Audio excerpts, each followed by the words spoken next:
Colombia university کا ایک طالب علم ریاضی کی کلاس میں سو گیا۔ جب آنکھ کھلی تو طلباء کی آوازیں آ رہی تھیں کہ لیکچر ختم ہو چکا تھا۔ اس نے دیکھا کہ پروفیسر نے تختہ سیاہ پر 2 سوال لکھے ہوئے ہیں۔ اس نے سوچا کہ یہ یقیناً ہوم ورک کے سوالات ہوں گے۔ اس نے جلدی سے دونوں سوال اپنی کاپی میں نقل کر لیے تاکہ گھر جا کر حل کرے۔ جب اس نے ان پر کام شروع کیا تو پایا کہ یہ سوالات انتہائی مشکل ہے، مگر وہ ہمت نہ ہارا۔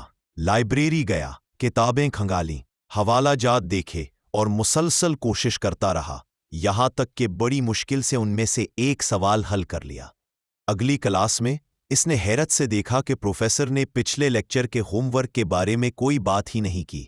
اس نے پوچھا، سر، آپ نے پچھلی کلاس کا ہوم ورک چیک ہی نہیں کیا جو آپ نے آخر میں بورڈ پر لکھا تھا؟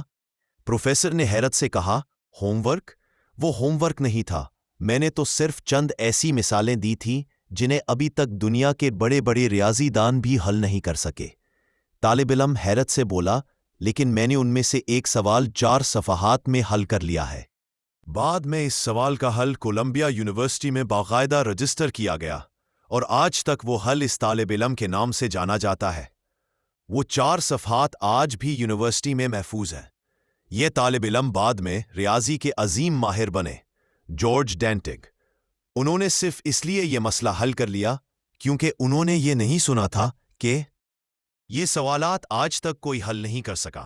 انہوں نے خود کو یہ یقین دلا دیا کہ ان کا حل ممکن ہے، اور جب مایوسی کے بغیر کوشش کی تو وہ انہیں حل کرنے میں کامیاب ہو گئے۔ کبھی کسی کی یہ بات نہ سنو کہ تم نہیں کر سکتے، کچھ کر سکتے ہو، چاہے حالات کتنے ہی مشکل کیوں نہ ہوں، انشاءاللہ۔